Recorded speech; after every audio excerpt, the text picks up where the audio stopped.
everybody. Welcome to the Elusive Dick. I'm Marjorie.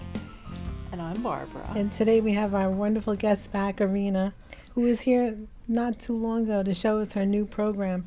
And today we're going to go into a deeper version, deep dive of the program so that people understand it and kind of know more about what's going on so they can feel comfortable signing up. Hi, everybody. Such a pleasure to be here again. Welcome back, Irina. Thank you. Always an adventure. It is. How did you end up picking coinciding with the moon? With the moon? Yeah, you're basically moon circles. So how did you decide Okay, with my program, yeah. So because moon, feminine energy, if you look at a lot of ancient teachings, so the feminine energy is connected to the cycles of nature. And it goes back to pagan traditions, Native American traditions, ancient, all kinds of traditions, right? So cycles of nature. Feminine energy is connected to nature and moon cycles. Okay, so that's why women get their period. We also call it a cycle, a moon cycle. Some women will even say, I'm on my moon cycle, because it almost resembles stages of the moon, like new moon, full moon. It's what the 28th cycle looks like in a woman's body. So, and we just synchronize with natural rhythms of the moon, and we know that moon affects our energy. Look at how farmers follow the full moon, how ancient civilizations build structures based on full moon positioning and stars. So when there's full moon, it moves ocean tides. And so a lot going on in the physical, energetic world with the moon. And so since ancient times, new moon has been known for grounding, really getting clear about your intentions, where you are right here, right now, setting goals, where you see yourself this month, which directions you're going, or simply taking break. That could be one of the goals from life, and just being with nature or being with yourself. And then when you come to full moon phase, right, that's when you actually release what no longer serves you. So you make a declaration that I'm no longer available for this type of people in my life. I'm no longer available for playing small. I'm no longer available. So this is I'm making a declaration. I'm releasing that. And when it's done in a community, I mean, anybody can do a ritual at home and light a candle and write what they want to get rid of in their life and burn it. On its own, it's powerful stuff. But when you do it in a community of women that witness you and hear you, and you get to share it with someone,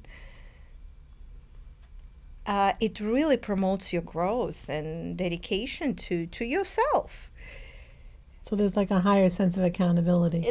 Right, exactly. There's accountability, but it's also about something being witnessed, that you're not there by yourself just with the candle burning stuff that doesn't serve you, but you there with this community, they all witnessing you, that you are saying this, and the energy gets amplified. And even psychology, we know, group therapy. What is the purpose of group therapy, right? For you to, there's accountability piece, right? But also for you to be able to have that space where you can bring anything and everything and work through it. And people can witness you. So that witnessing part is very powerful for our human psyche and emotions. Like when others witness us, that's, yeah. So the moon cycle, it's 2 meetings, full moon and new moon, where we set our intentions and we release blocks, we release emotional barriers, anything that doesn't serve us in life. And it's not, of course, not going to happen in 1 month. So then we work through the blocks. Okay, what stopped you from releasing that? What stopped you? You made that declaration. So how can we support you? How can we help you go deeper so that you can get rid of these blocks? So that's why it's a 12 months program, right? So is it the following month you So come you back bring, and say, right, oh, and I say, was not okay. able to release X, Right, Y, Z. right, And right. then I made so a you declar- walk through that with So we work through that. person. Sometimes, healing doesn't happen overnight. No. So what happens is, okay, you make that declaration, it's powerful, and you can release some of it, but not all of it, right? So there are parts that will get stuck somewhere, somehow, and that's why it is an accountability, but also be witnessed by women. Then you come next month, you bring it, and women and me help you to go through those barriers, through those blocks, to actually release and step into your full potential and joy and happiness. So it's a continuous progress. It's continuous self-development. It's not just a retreat. Retreat is powerful, 3 days. Of course, that's a powerful experience. But then what? How can it continue to grow? And especially in that witnessed. community and group, and just going back to this example of if you are still working on releasing certain things and aren't being very successful at it, maybe others in the group have gone through something similar and can share and be like, oh, I had my aha moment with ABC, and then maybe the other person can take something from that. Yes, people can relate. So you also what Barbara you are saying is feeling that, oh wow, I'm not alone in this. Somebody else have experienced that, and when one woman shares, another woman can think, oh my goodness, I thought I was the only one going through this, and now I have someone actually saying something like that out loud, and there's a healing in that, right? So there's connection in that. Yes, you don't feel so alone. Yes, and what you also mentioned, a lot of stuff that women go through is collective. So sometimes there's block with making money or being worthy of more or using their voice, right? Because it has been suppressed in many cultures for centuries. So a lot of things are collective. Yes. And when we are in a collective space, we get to heal together and hear each other. So it's pretty powerful. So in this situation, because it's the 12 months, do you find that like people have a lot of kind of limiting beliefs up front, and or does it evolve over time as they're trying to figure it out? Oh, it evolves. All of a sudden, it just something else opens up, and so you release one block. It's like peeling layers of an onion. A lot of layers. And it gets easier, right? It's almost like with trauma.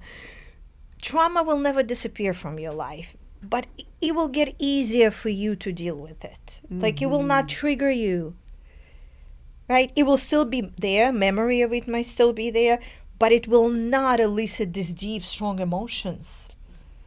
So going back to your question, Marjorie, it's the same concept, right? So it's like peeling layers. So you work through one layer, and when sometimes happens, a woman comes back to the circle and says, oh my goodness, I didn't realize. I thought I was good. I didn't realize, because let's say the topic for that month was healing family trauma, right? I'm just using this as an example.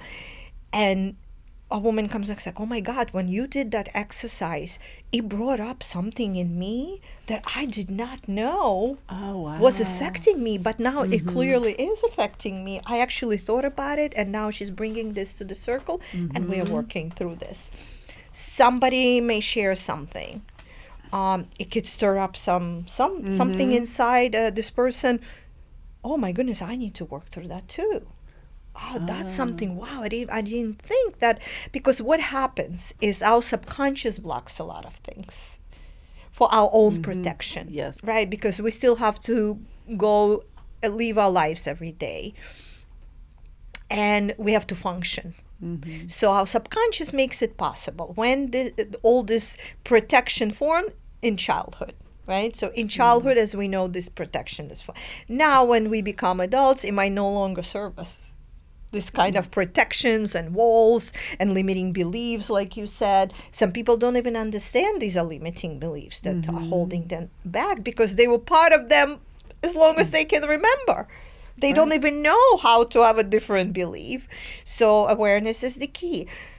So, of course, working through the layers of subconscious and energy, and that's what it is, peeling the layers, going deeper and peeling and releasing and getting rid of and healing and growing. And that leads to empowerment and confidence and joy and happiness because it's a release, right? It's like when you start releasing all this stuff, you feel lighter. Yes, yes. So that's why it's a continuous program. So that women can come back and return and work through all these layers. But how do you encourage someone to become aware? Like, I kind of feel like if it was me in that group, I'd be like looking like a deer in a headlight. Are you sure? I don't know. you know me, I think I've done that category, so I'm like, I'm finished. And it's okay to be a deer in a headlight. That's how it starts. But now you were exposed to the information, right? So now your brain receives something. You're like, oh, wait a second. Yeah, that sounds like, I don't know, like that's strange. It's weird. But then your mind starts integrating it. Like, wait a second. Oh, wait. Okay. Maybe this, maybe like, so your conscious starts working. Your energy starts, your heart center starts working with that information. And awareness, sometimes it's like switch goes on. And sometimes it takes a while because it's buried somewhere underneath. And sometimes it takes these meetings to talk about things out in the open. Sometimes someone can say or bring up something that can all of a sudden spark that awareness, right? And eventually that's how you shift the perspective. You're like, oh, okay. All right, let me say, well, wait, that sounds familiar. Okay, wait a second. So the energy works with you, and even if it doesn't land at first, eventually, even if it does not create a shift in you, it helps you broaden and expand the perspective in life anyway. Right? Even if it's something that doesn't relate to you and it's not, but it's still, it helps you understand people better, humans better, listen to another point of view without reacting, understanding, having compassion, having empathy for someone, even if it has nothing to do with you. Like, yeah, but still, you can still be in a space. And have an open mind. Yeah, and I think that's also the beauty of your more ongoing program, a 12-month program where, to Marjorie, to your point, say initially you hear some things and you're just a deer in headlights, like you don't even know what to do with this information, and you need time to process, and so you have the time with this program over many months. Exactly, and when you have questions or you feel like you need clarity, you can return and say, hey, ladies, something was brought up last time and I'm having trouble understanding or I'm grappling with it. Can we expand this?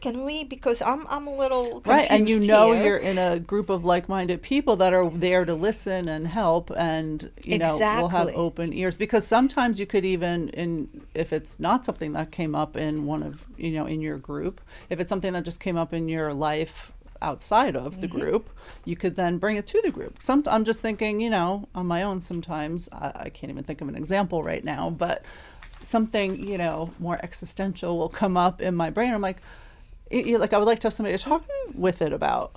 In a safe space. In a safe space. That's the key. People that are carving out that time for that safe space. I have plenty of friends and they'll listen to me and go on about anything. But it's different when it's, it's different. They're there for a certain reason. Yeah, because you're in a community that are there for that. Yes. Just be present with you, hear you, see you, and support you.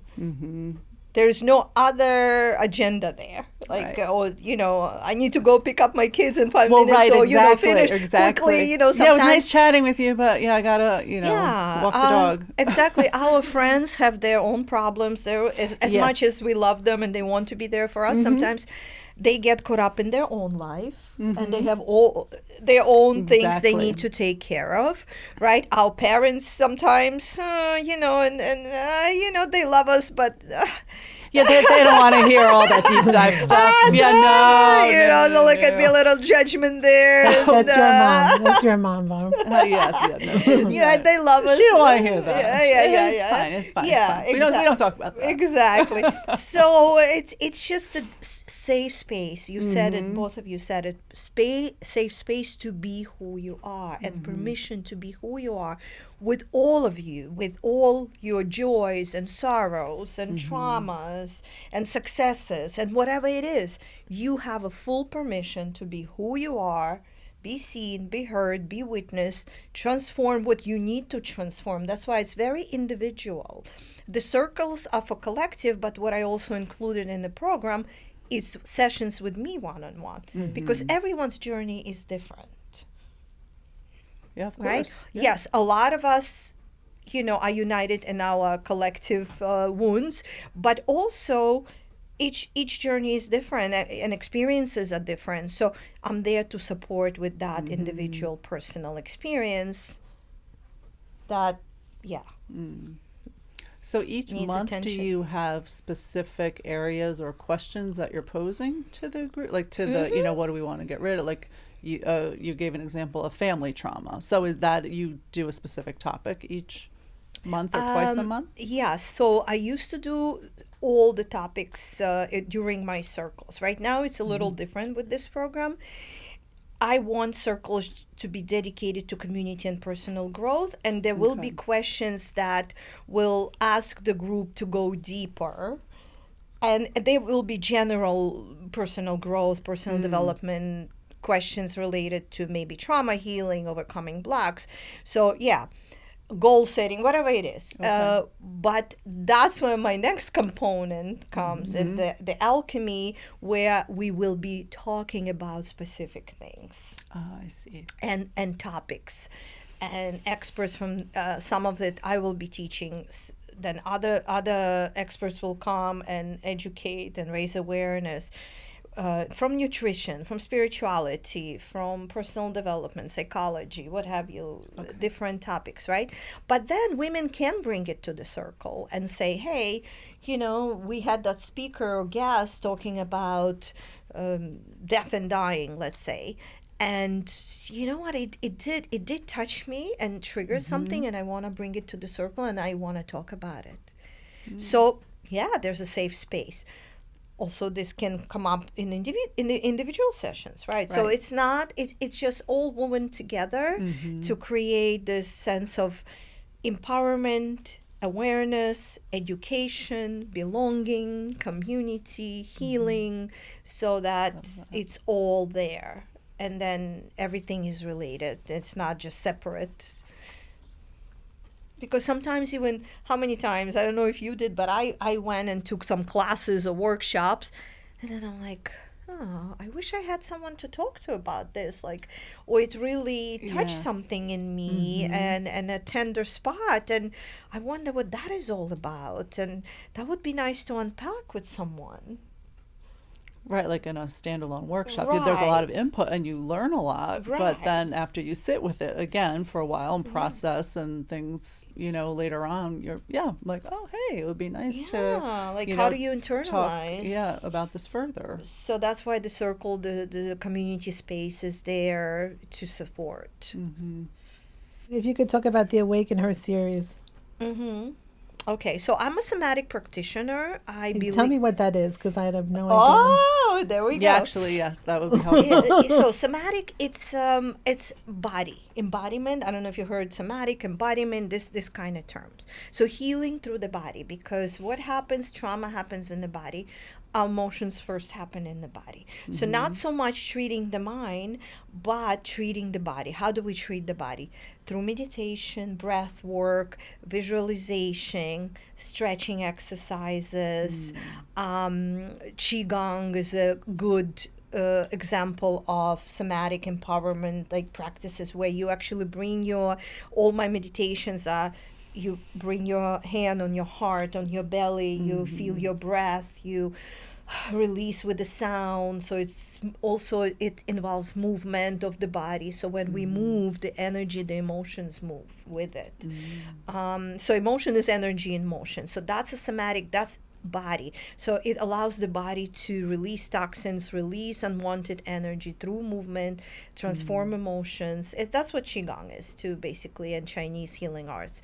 So that's somatic practices: breath work, movement, sound healing, anything that has to do with the body and emotional body of a human. So not so much sitting there analyzing your mind, Right, your mind. It's and more being physical. all there and cerebral cortex, right? So it's just being in the body, feeling emotions in the body, identifying emotion. Okay, what's coming up? I feel this tightness in my chest. This might be sadness. Because a lot of people disconnected from that, unfortunately. Right. We all have that DNA for it. But with time and as society evolved and we became more masculine in our mind, we got disconnected from our body. And the emotions. Emotions, sensations, knowing when you feel tightness somewhere, like that awareness in the body. So these are the somatic practices that I might have 30-minute session of breath work, visualization, or a Qigong practice for that month, or I'm not sure if I'll do it every couple of months or I'm still working out the curriculum. So the frequency of it is unknown yet. But yeah, so that's the idea where, you get to talk, you get to share, you get to witness, you get to receive new information, you get to grow in your mind. And then you also support it with your body where you get to release just energy that does not serve you. And just be with you and just connect with your breath. And so that's... How am I explaining? That's not my section. Why not tell us? No, I know Barbara could do that section. I cannot do that section. Well, I love yoga. I would like to practice more yoga because at the end, like you were saying, a lot of the classes that I take, you lie at the end on your back, and you have or even when you start this way, your hand on your heart and your belly, and you focus on breathing. And for me, it really works. Like all the, just tightness we carry around and anxiety, and I'm not even an anxious person, but I don't know, like this tightness, I don't know, something. And I feel it releasing, and I feel so great after class for about 15 minutes until I leave the gym, and then I walk out and it's like it never happened. I'm not relaxed anymore. So I want to know, how do you hang on to that feeling without constantly, being in a yoga class? Yeah, and this is like being in a yoga class in a different way, because this is a space to ground, to come to a space where you can ground yourself, your mind, your body, your spirit. Just be with you, participate in these practices, breathe. Breath is the fastest way to connect with your body and regulate your parasympathetic nervous system. So that's why you probably feel such a relief and release. Yes. This is all somatic practices. We call them in-body, because that happens in the body. It doesn't happen in your mind. Gets benefits of it. Yes, for right? Sure. But the body has to work to regulate. Yeah. See. So you're not a fan, Marjorie? Marjorie, you never done like deep breathing exercises? Ask Irina. She knows I'm like, next, let's move on. Well, you don't like believe in it? Like you don't think it'll be helpful? It's not a belief thing. It's just I don't think I can settle in. So. Well, Okay. Well, maybe you need to practice. She's changing this. Look, she's looking at her notes. All right. It's one of my it's one of my limiting beliefs that needs to go. And actually, and maybe it's not for you, like, but you get to explore that. This is a perfect example where something like that can be brought up in a community space and shared and heard and witnessed, and see what other women have experienced and support, and then try it out, maybe slowly, and see. I'll support you, Barb. No, you're supposed to observe how amazing it can be and then want to try it for yourself. We'll work on that. We'll work on that. We'll work on that. To be developed. I need to discard my limiting beliefs first. Yes. Open your mind. She's not ready to let go of that belief. I'm not ready to She's not ready to burn it. Irina, you've been working on it, I can see. All right, well, now I'll be working on it, too. All right, my friend, I didn't know this about you. See, you learn something every day. Every day. It's so good, that feeling when you're just, I just wish it wasn't such a fleeting feeling. And yeah, I mean, I myself, I should do more at home. Like, don't just have to be in a class to. And remember that body has incredible memory, so you can just imagine yourself, close your eyes, imagine that you're in that class and you're on the floor and you're breathing. And with that visualization, you take a few deep breaths and it will work wonders. I always tell people, remember what made you feel at peace. Remember that moment, maybe sitting by the ocean and looking at waves, right? Maybe that brings you peace. And then you can visualize and then take a few breaths. Yeah. That is so interesting you're saying this, because literally on my walk over here and this morning, I was feeling just kind of out of sorts. All weekend I was not really feeling like in a funk type thing. And I'm like, where's that like good feeling of feeling at peace and just contented? And I had it a while ago. It hasn't been around in a while, but I was thinking back to, I went to Greece last fall, which is obviously beautiful, and you're on vacation, so you're going to feel great. But I was like, well, what can make me feel like back in that? So on Spotify, I just typed in, Greek island vibes.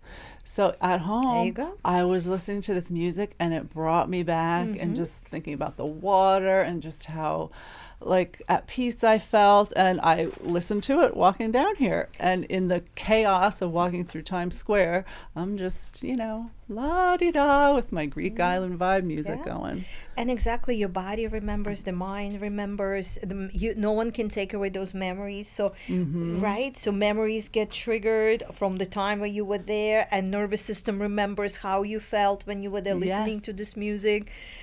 And what I do, I also put it on the YouTube. I YouTube search Greek island vibe, and then it will give you actually visuals. Like an image.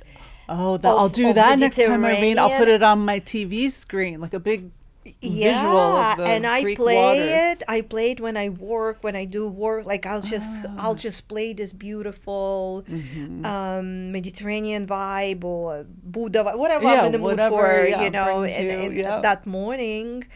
And so that takes me back into that place, and peace and creativity and flow and all these beautiful things. Creating that in your home. I know, I need to do that more. Marjorie, do you do that? You're not a subscriber to this either? That and somatic exercises? I'll have to think about that one. All right, well, that's easy. Just flip a switch. Okay, what would you put on? I go back to my R&B music. Oh. That's what I put in on the house. Okay, that's good. That's my thing. All right. Or I look at the water on my patio. Well, yes. Those are my two Yeah, the water's big. favorites. Okay, so you do have your own version. Yes, I don't put my hand to my heart for any of that. That's all right. You listen to your R&B music. Oh my God. So now you know why we had Irina come back. See? Yes, Now no, we this understand is what good. we're talking about. Yeah, thank you for this opportunity for me to explain and go deeper into what this is about. This is really a vision, a mission. It's not really a program. Program is a package, right? It's something I Yes, packaged in sounds- it, mhm. right? But the benefits of it really is, I can't even probably explain with words. It's just transformational space and journey. Yeah, it's a nice shepherding experience, I think, for somebody who wants to have another level of growth. It's a good idea. Yeah. So, And even somebody who, sometimes, people give themselves to the family a lot, or dedicate to the career, or like we talked about women in recovery, right? They're Yes. looking for a new path. Mm-hmm.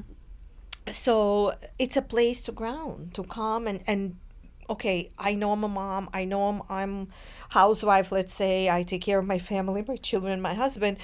But this is my place to take care of my needs and who I am and be open and creative and be me, so I don't lose myself. Because what happens, you lose yourself, depression sets in, anxiety sets in, irritability comes in, you lose your patience, then you have a nervous breakdown, then you have to go see a psychiatrist, get some antidepressants, all this stuff. So this is actually, it helps to come back to yourself, ground, address your needs, your thoughts, what emotions, and it's needed. It's needed. It is. Yeah. It is. I checked out your website before coming today, and I loved the YouTube testimonial from one of your clients. And she had said she had, I think it was, she was a caregiver for her mother for like 13 years. But she had always had this dream of moving to Spain. Like for 20 years, she talked about moving to Spain. And then she said she did at the end of last year. I was like, wow. I remember she came to my circles during COVID. She came to my retreats. And she has been a client ever since, very loyal client. And when I asked her to record a testimonial, I said, just 60, 90 seconds, She said, Irina, I cannot even put it in 5 minutes. Everything that I have experienced with you. I said, okay, just do as long as you want. Like Just go whatever for you it. want. And then she's like, okay. Then I see 6.5 minutes. I'm like, okay, that's good, Alex. So yeah, she was really happy to do that. And I have more women actually are working on their testimonials now for me. I remember she had a job. She was a caregiver for a while, and moving to Spain was a thought, a desire, and then she was able to work through the layers that we talked about earlier. And she came to the decision finally, and now she's buying an apartment in Malaga. That's amazing. She moved in November. We had going away dinner for her, and now she rented for a while. Now she's in the middle of renovating her own apartment in Malaga. So that's powerful to get to that place. Yeah. Because I feel like, I know in my mind I have ideas of, what I want to be doing maybe in a few years. But that's exactly. But it's hard, easier said than done type thing. Like when is the right time? And sometimes you need that, maybe push, I don't know. Again, with the community and others maybe, having gone through something similar to give you the courage to make this big change or, or uncover hidden blocks. Right. For example, with this particular client, one of her blocks was because she was such a strong woman. She used to relying on herself. She never asked for help anyone. She was like, it's me, against the world. I have to make, beautiful person, big heart. And yet, that strength that she had to develop as a result of living in New York society and being single woman. Yeah. She had to hold it together, right? So, for example, for her, the hidden block was that she can ask others for help. She didn't. Yes. She didn't even. Was so used to being on her own, stand alone, do it all, that it didn't even occur to her that this Right. was possible, or people would want to help. So, working through that layer, she was able to find a community, ladies moving to Spain, and Oh, connect with wow. communities and get support, and go find other support, and I believe she's still working through that, like just Yeah. asking others for help and allowing others to showing up for you. That's one of the things probably, but she had come a long way. Yeah, wow. She had come Yeah. a long way just being able to. That's huge. Yeah, it's That is huge. Yeah. Yeah, I that mean, was her- life-changing. That's why she was able to move. She realized she doesn't have to rely all on herself. She can find a community. She can ask for support. She can connect with other people. She can ask for help, and people will help. People want to. And they want Yeah. to, right? So Yeah. that was a conditioning and limiting belief that she wasn't even aware of. Mm-hmm. And then she came to recognize through the programs, through the practices, community and circles, and then work through this. I love that. What a great story. Yeah. Good for her. Yeah. See, we learned a lot today. We did. Yeah. Thank I you, hope this Irina. was helpful. Absolutely. It really was. It really No, was. it's such a pleasure. I love being here, and I'm super grateful for two of you to give me space to talk and explain this mission and vision that I have. I love think it. it's wonderful. That's why we needed a more in-depth explanation. So I think that people get a better understanding of what you're trying to accomplish. Yeah. So Yeah. Well, what I'm trying to accomplish is to have happier, more joyful people walking around this planet. Amen, Irina. Amen. Wouldn't that be nice? That's the end result of it. That's the outcome. I love it. I love well, it. thank you as always. Thank you so for much. being here again. If anyone has questions, you know where to reach us at the Elusive Dick Podcast at gmail.com. And we'll also drop Irina's website in the notes. Thanks, everyone. Thank you.